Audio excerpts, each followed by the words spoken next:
또 예배의 자리로 인도해 주심에 감사합니다. 오늘도 주님의 은혜로 살아가며 주님의 은혜로 이 자리까지 나오게 되었음을 믿습니다. 하나님의 마음을 깨닫는 귀한 시간 되도록 은혜 내려 주옵시고 새로운 찬양대가 올려드린 귀한 찬양을 기뻐 받아 주옵소서. 찬양뿐만 아니라 마음과 정성을 다해 예물 드리는 손길도 있습니다. 김윤희, 김윤경, 김윤미, 노민서, 노연서 이들이 드리는 1,000번째 예물을 기쁘게 받아주시고 하나님의 크신 은혜와 영영이 소생하고 강건하게 되는 복을 누리는 인생 되게 하옵소서. 항상 하나님을 경배하며 하나님의 인도하심만을 따라서 순종하며 살아가는 하나님 자녀 되게 인도하여 주옵소서. 예수님의 이름으로 기도합니다. 아멘. 네, 반갑습니다. 또 오늘 이 저녁 시간 하나님 앞에 나와 예배하는 우리 영신의 성도님들을 축복합니다. 사랑합니다. 우리가 하나님을 사랑하는 그 모습, 그 하나님께서 다 지켜보고 알고 계실 겁니다. 또 모두 기억해 주실 겁니다. 하나님께서는 우리의 그 노력하는 모습을 통해서 우리에게 하나님의 마음을 알아가고 하나님의 마음에 더 다가갈 수 있는 그 은혜를 우리에게 허락해 주실 거라고 믿습니다. 아멘. 그런 귀한 시간 되기를 소망합니다. 우리 성도님들께서 오늘 말씀의 제목을 보고서 또 다들 예상하셨을 거라고 생각합니다. 오늘 말씀도 예수님께서 자신을 나는 무엇이다 라고 설명해 주신 그 에고 에이미의 7가지 말씀 중에 한 말씀입니다. 그 7가지의 에고 에이미 말씀을 무엇인지 기억나시나요? 첫 번째 말씀이 어떤 말씀이었죠? 바로 첫 번째 에고 에이미 말씀은 내가 곧 생명의 떡이다. 두 번째는 나는 세상의 빛이다. 세 번째가 나는 양의 문이다. 네 번째 나는 선한 목자다. 다섯 번째 나는 부활이요 생명이다. 여섯 번째가 내가 곧 길이요 진리요 생명이다. 일곱 번째는 나는 참 포도나무다. 나는 하나님의 그 예수님께서 자신을 설명하신 말씀들입니다. 오늘은 그 중에서 여섯 번째 되는 내가 곧 길이요 진리요 생명이다 라는 이 말씀으로 우리 성도님들과 함께 또 하나님의 지혜를 알아가는 시간을 가지려고 합니다.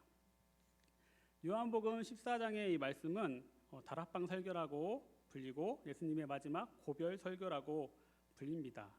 그리고 이 첫 시작되는 부분이 오늘의 그 말씀 첫 절이 됩니다. 예수님께서는 십자가에 달려서 돌아가시기 그 직전에 마가의 집에 모여서 제자들과 마지막 식사를 하시고 그들의 발을 닦아주시면서 그들에게 마지막으로 정말로 꼭 해주고 싶은 가르침을 해주신 것 같습니다. 그 시작의 부분을 보니까 너희는 마음에 근심하지 말라 하나님을 믿으니 또 나를 믿으라 라고 요한복음 14장 1절에 이렇게 시작되고 있습니다.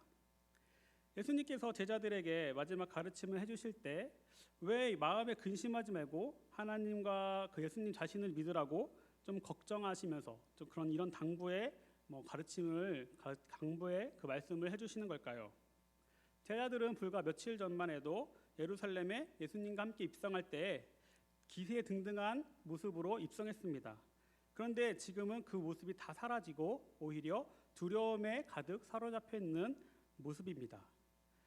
제자들은 예수님께서 예루살렘에 올라오시면 이제 세상의 그 권력을 가진 자신들을 괴롭혔던 그 악의 세력들을 다 물리치시고 모든 세상의 왕으로 등극하셔서 그 왕으로 우뚝 서서 군림하는 그 세상을 통치하는 그 모습을 상상하면서 기대감을 가지고 올라왔습니다.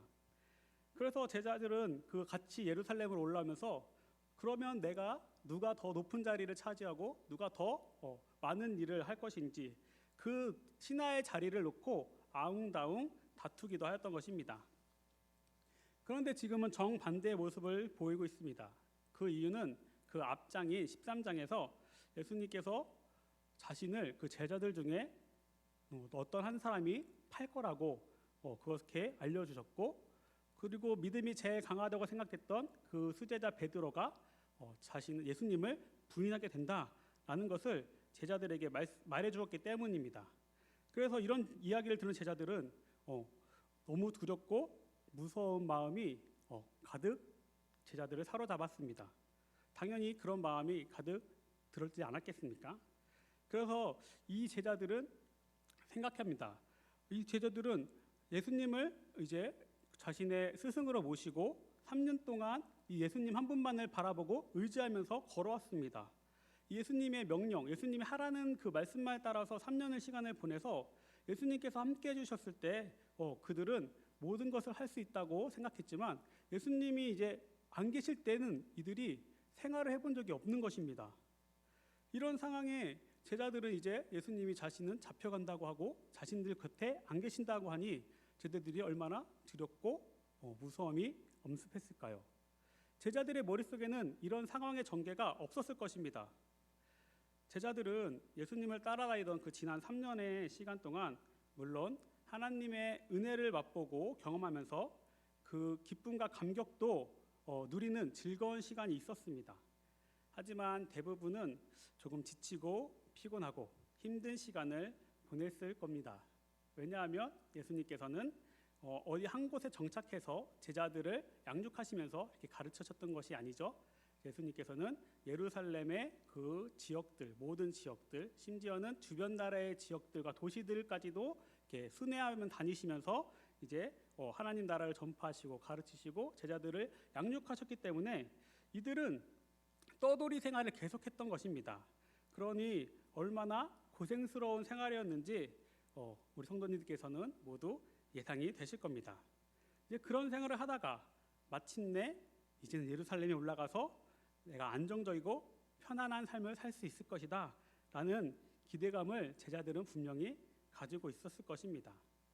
그리고 뿐만 아니라 앞에서 잠깐 언급드렸지만 이 제자들은 예수님께서 이제 왕으로서 이 예루살렘에 올라가시는 줄 알고 그 자신들을 억눌렀던 로마 제국을 다 휩쓸어 버리시고 그 온 세상을 통치하시는 왕으로 이제 예루살렘에 올라가시는 것을 생각만 하고 그것을 꿈꾸면서 그것을 기대하면서 따라왔습니다.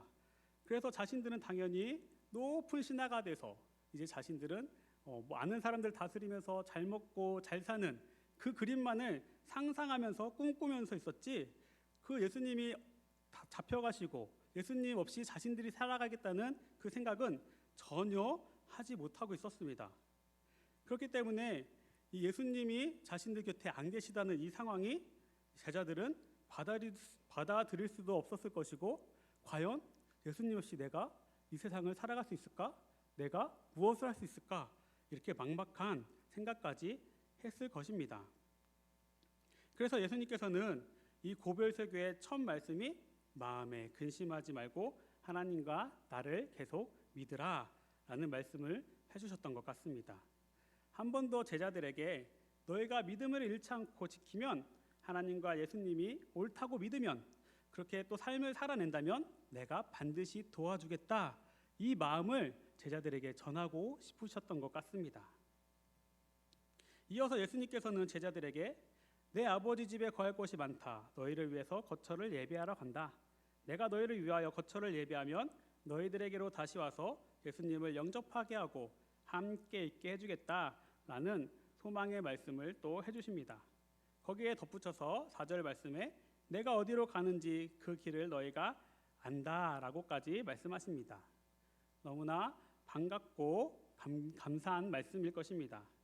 우리를 위해서 예수님께서 거처를 예비해 놓으시고 그곳에서 함께 살아갈 수 있게 해주시겠다는 약속의 말씀이니 얼마나 감격스럽고 감사합니까? 지금 성경을 우리가 가지고 있는 우리가 그래서 잘 알고 보고 잘 알고 있는 우리야 그 내용이 무엇을 말씀하시는 것인지 그 이후의 상황이 어떻게 되어지는 것인지 알고 있으니 감격스럽고 감사한 말씀일 텐데요. 제자들에게는 아니었던 것 같습니다. 제자들은 여전히 두려웠고 여전히 어찌할 생각도 하지 못하고 있었습니다. 심지어 예수님과 지난 3년의 시간을 함께 보냈는데 예수님의 이 말씀을 이해조차 하지 못했습니다.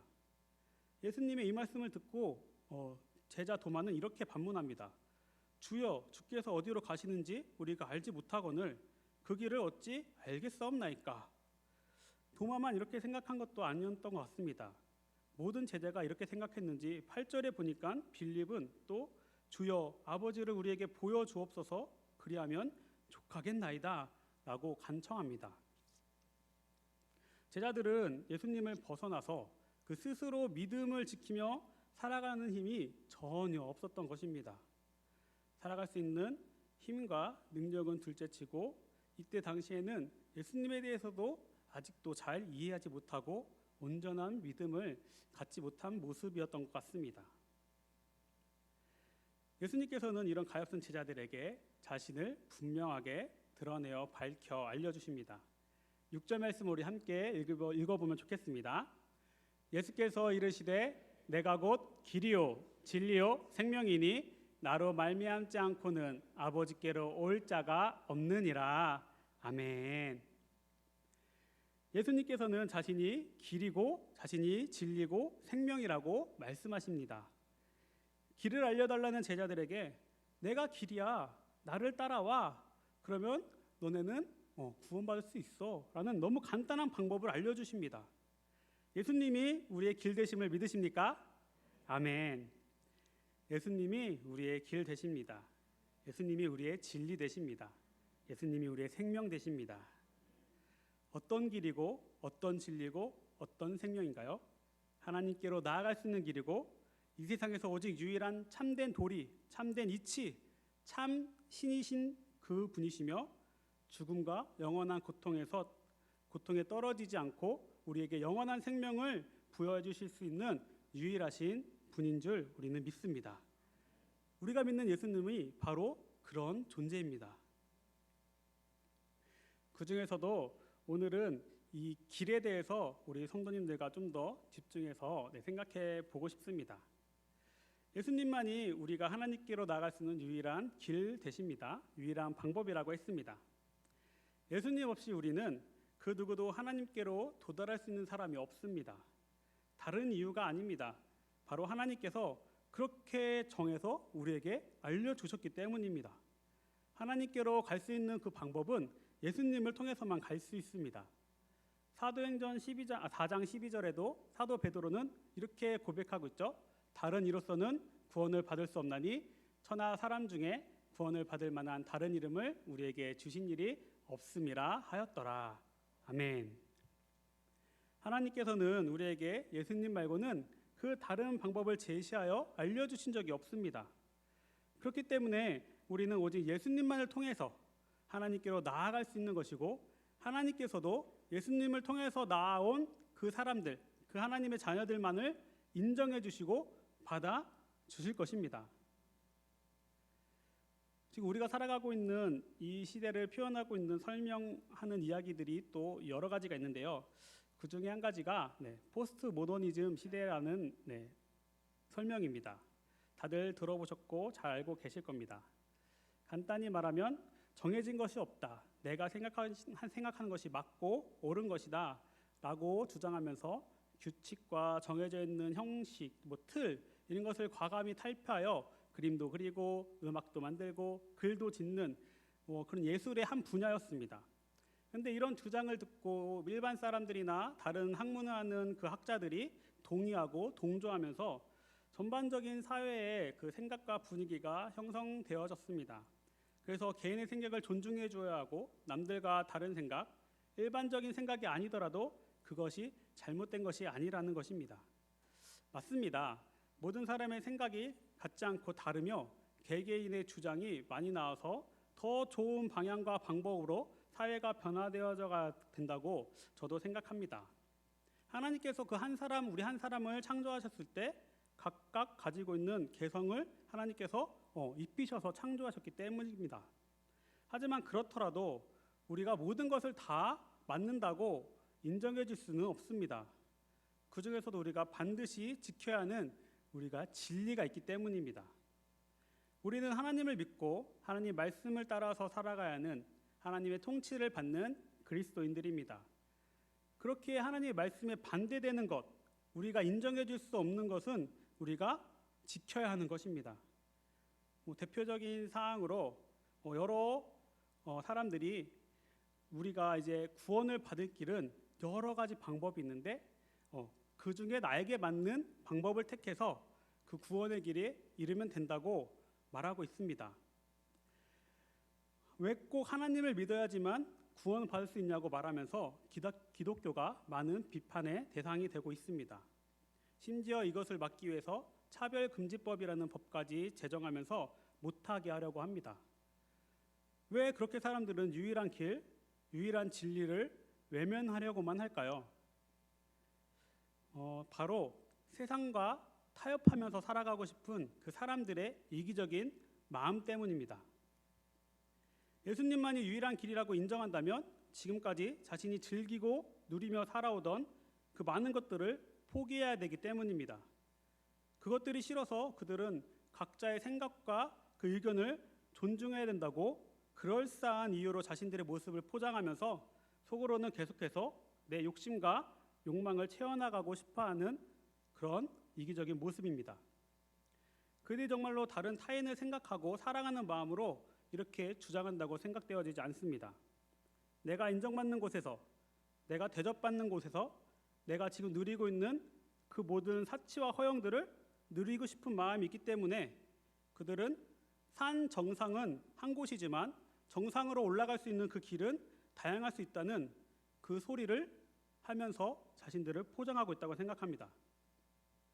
정말로 산 꼭대기로 올라가는 길은 다양하죠. 우리 옆에 있는 개화선만 보더라도 개화선 정상으로 올라갈 수 있는 길은 여러 갈래길이 있고 방법도 다양합니다. 하지만 그것은 우리가 정말 물리적인 산에 올라가는 방법일 뿐입니다.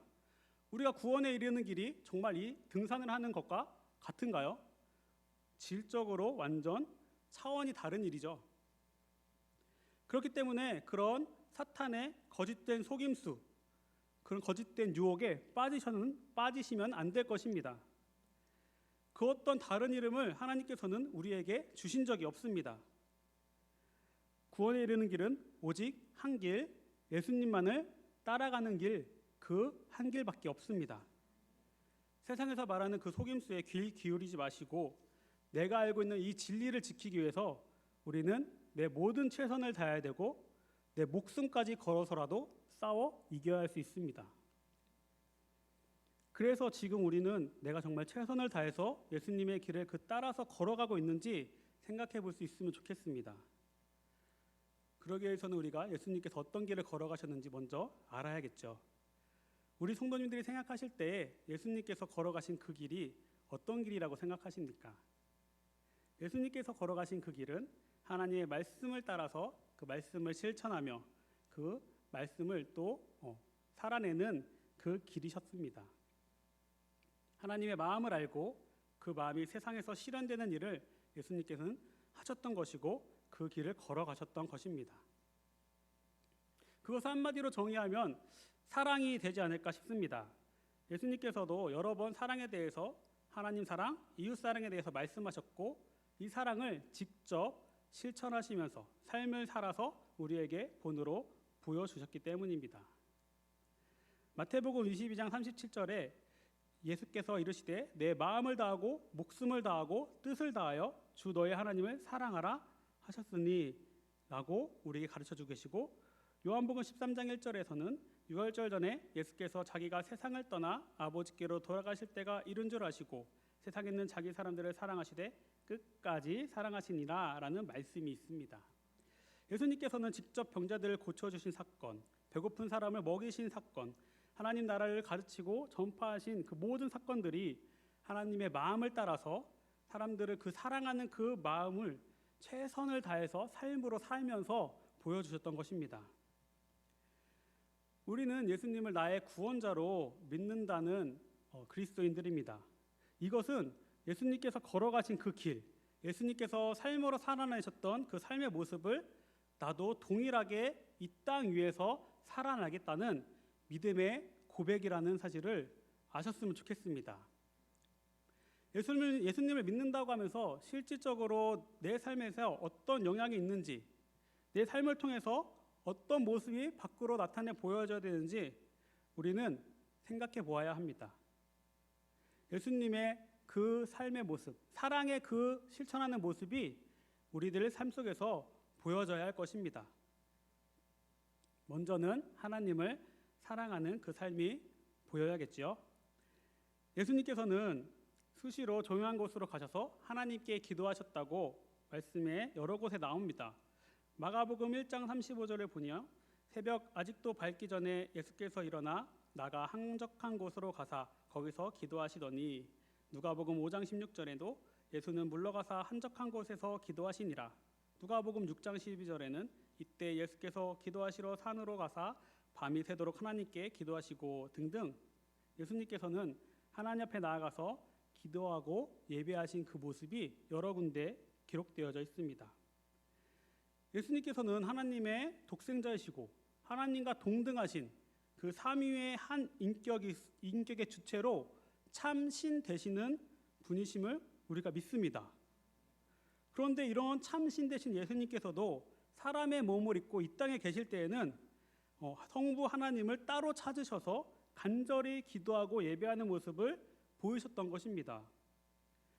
그렇다면 우리도 예수님이 보이신 그 모습, 그 삶의 길을 따라서 하나님 앞에 열심으로 나아오고 하나님께 간절히 기도하는 그 모습을 살아내야 함이 마땅할 것입니다. 지금까지 우리가 코로나 바이러스가 유행 중이고 위험하지 않다고 단정해서 말씀드릴 수 없습니다. 하지만 많은 부분이 예전과 같은 모습으로 돌아왔습니다. 이번 주 월요일부터는 대중교통에서도 마스크를 쓰지 않아도 되는 마스크 착용이 권고로 바뀌었습니다. 학교 수업은 대면 수업으로 바뀐 지 오래전이고요. 운동 경기나 큰 행사, 콘서트나 뮤지컬 같은 큰 행사들도 사람이 많이 모이는 그런 이벤트들도 모두 행해지고 있습니다. 교회 예배 또한 우리 예배당에 나와서 자유롭게 예배할 수 있게 된 지가 꽤 되었습니다. 그런데 아직도 많은 성도님들이 예배당에 나와서 하나님께 예배하지 못하고 있습니다. 못하는 것이 아니고 안 하는 것이라고 생각합니다. 왜죠? 바로 내 자신과 타협하고 있기 때문입니다. 불가능한 상황이었던 지난 시간에 불가피하게 모일 수가 없으니 집에서라도 매체를 활용해서 하나님께 예배하였습니다. 하지만 지금은 상황이 달라졌습니다. 하나님 전에 나와서 우리 모두는 자유롭게 예배할 수 있습니다. 그런데 왜 안 나오시는 겁니까? 집에서 온라인으로 예배드려도 하나님께서 인정해 주신다는 생각으로 내 자신과 타협하고 계신 건 아닙니까? 그것이 과연 우리의 최선입니까? 물론 몸이 불편하셔서 정말 상황과 형편이 불가능하셔서 집에서 온라인으로 예배 드리셔야 하는 우리 성도님들이 계시다는 것을 압니다. 그런 성도님들께서는 우리 매체를 사용해서 하나님께 예배를 드리셔야죠. 그것을 잘못했다고 말씀드리는 것은 아닙니다. 하지만 그렇지 않은 성도님들, 대부분의 성도님들께서는 예배당에 나오실 수 있지만 그 온라인으로 예배드리는 것으로 자신과 하나님 앞에서 타협하고 계신 것이라고 생각합니다. 하나님께서 그 예배를 안 받으신다, 기뻐하지 않으신다, 제가 단호하게 말씀드릴 수는 없습니다. 하나님께서 그 예배자의 중심을 보시고 판단하실 것이기 때문입니다. 하지만 예수님만이 오직 유일한 구원의 길로 고백하는 우리 그리스도인이라면 하나님을 사랑하는 이 일에 최선을 다할 수 있어야 한다는 말씀을 드리고 있는 것입니다. 내가 할 수 있는 최선을 다하는 것. 예배당에 나와서 예배드려야지만 최선을 다하는 것이냐고 반문하신다면 저는 적어도 예배당에서 예배드리는 것이 그 환경적으로 하나님께 더 집중하고 내 마음과 정성을 다해서 예배할 수 있는 것이다라고 자신 있게 말씀드릴 수 있습니다. 저도 집에서 온라인으로 예배를 여러 번 드린 경험이 있습니다. 그때마다 예배드리는 중간중간에 자꾸 해야 할 일이 생기기도 하고 다른 것들이 눈에 들어와서 예배에 온전히 집중하지 못하는 제 자신을 발견하곤 했습니다. 우리가 공부할 때는 학교에 가고 운동할 때는 운동장에 나가고 책을 읽을 때는 도서관에 가는 그 이유들이 다 있지 않습니까? 그 장소에 가야지 내가 하고자 하는 것을 내가 이루고자 하는 그 목표를 집중해서 이루어낼 수 있기 때문입니다. 하나님을 예배하기 위해서는 예배당에 나오시는 것이 제일 내 마음과 내 뜻과 내 정성을 모아서 하나님께만 오로지 집중하여 예배를 드리는 최고의 환경이고 최선의 선택이 될 것입니다. 예배당에 나와도 그렇게 하기 힘들다고 얘기하시는 성도님들이 계시다면 더더욱 예배당에 나오셔야겠죠. 예배당에서도 온전히 하나님께 집중하지 못하시는 모습인데 온라인으로 예배드린다는 것은 불가능하다고 생각합니다. 예배의 모습만이 아니죠. 제가 지금은 하나님을 사랑하는 여러 가지 모습들 중에 예배에 나오는 모습을 대해서 말씀드렸지만 이 외에 하나님을 사랑하는 그 모습들 한 가지 한 가지 모든 모습들 속에서 우리는 내 최선을 다해서 하나님을 사랑하는 그 길을 따라서 살아야 할 것입니다. 하나님을 최선을 다해 사랑하는 길을 가셨던 그 예수님을 본받아 나도 예수님의 그 길을 최선을 다해서 따라가는 삶을 살아야 합니다. 하나님을 최선을 다해서 사랑하는 그 삶을 살아내는 우리 영신의 성도님들이 모두 되시기를 축복합니다. 예수님께서는 하나님을 최선을 다해서 사랑하셨듯이 최선을 다해서 이웃을 또 사랑하셨습니다. 자신이 곤란한 처지에 처할 줄 알고 계셨어도 사랑하는 마음으로 그들을 위해 사랑을 실천하셨습니다. 아픈 것을 고쳐주셨고 귀신을 쫓아주셨습니다. 사랑으로 그들을 누구보다 열심히 섬겨주셨습니다. 그 사랑의 모습을 우리도 살아내야 합니다. 내 이웃을 내 몸과 같이 사랑하라 라는 예수님의 가르침과 인자가 온 것은 섬김을 받으려 함이 아니라 오히려 섬기려 왔다는 그 예수님의 말씀을 우리는 기억해야 합니다. 우리는 대접받기만을 바랍니다. 내가 섬김을 받으려고만 합니다. 사람의 본성이 그런 것 같습니다. 남보다 높아지기를 원하고 높아지면 높아진 그 지위만큼 누리며 살기를 원합니다. 우리는 그렇게 세상 사람들과 똑같은 모습으로 삶을 살아가지 말자고 지금 권면드리고 있는 것입니다. 예수님께 받은 그 은혜와 사랑을 기억하면서 내가 가진 것을 이웃에게 좀 나눠주고 살 수 있게 되기를 원합니다. 내가 더 가지려고, 내가 더 먹으려고, 내가 더 편리하려고 나만을 생각하면서 살아가는 것이 아니라 하나님이 창조하신 이 세상에서 하나님이 사랑하는 그 모든 피조물들과 함께 하나님의 사랑을 나누면서 살아갈 수 있게 되기를 소망합니다. 하나님이 이 땅의 교회의 공동체를 그리고 우리 하나님의 자녀들을 곳곳에 세워두신 이유가 있을 것입니다. 하나님의 사랑을 전파하기 위해서 하나님께서는 교회 공동체와 우리 그리스도인들을 하나님의 자녀들을 남겨주셨다고 믿습니다. 하나님을 사랑한다고 말하는 하나님의 자녀가 하나님을 기뻐시게 하지 않는다는 것은 모순이겠죠. 그렇다면 우리가 하나님의 사랑을 전파하고 하나님의 사랑을 이웃들에게 실천하며 살지 않는다면 그 사람을 그리스도인이라고 할 수 있을까요? 하나님의 자녀라고 할 수 있을까요? 우리는 예수님의 길을 따르기로 작정했습니다. 하나님을 사랑하듯이 내 이웃을 최선을 다해서 사랑해야 할 이유가 우리들에게는 있는 것입니다. 그것이 우리의 구원의 길이라는 것을 잊지 마시기 바랍니다. 예수님께서는 우리의 구원의 길이요 구원의 진리시며 구원의 생명이십니다. 우리는 예수님 말고 어떤 다른 방법으로 구원을 받을 수 없습니다. 그것을 고백하면서 또 묵상하고 그 은혜와 그 사랑에 감사하는 지금 사순절 기간을 보내고 있습니다. 예수님께서는 하나님의 사랑을 그리고 이웃 사랑을 십자가의 그 사건을 통해서 완벽하게 이루어내셨습니다. 그 길을 우리는 따라가야 합니다. 내가 힘들고 어렵고 고통스러운 삶을 살아간다 할지라도 우리는 그 길을 갈 수 있어야 합니다. 하지만 그 길의 끝이 계속되는 고통으로 끝나지 않는다는 것을 우리는 또 너무나 잘 알고 있습니다. 하나님께서는 그 길을 가는 하나님의 자녀들에게 구원의 길, 진리의 길, 그 생명의 길을 영원한 복을 누리는 그 길로 우리들을 인도하시고 그렇게 은혜 베풀어 주실 것이기 때문입니다. 예수님이 걸어가신 그 길을, 예수님이 살아내신 그 삶의 모습을 우리는 포기하지 않고 끝까지 따라서 살아낼 수 있어야 합니다. 그렇게 삶을 살아내면서 하나님께 영원한 생명, 영원한 은혜와 복을 받는 저와 우리 영신의 모든 가족들이 되기를 간절히 소망하고 축복합니다. 기도하도록 하겠습니다. 하나님, 우리를 택하여 주시고 하나님 자녀 삼아 주심에 감사합니다. 오직 예수님만이 우리의 구원의 기름을 깨닫는 지혜를 주신 것도 감사합니다.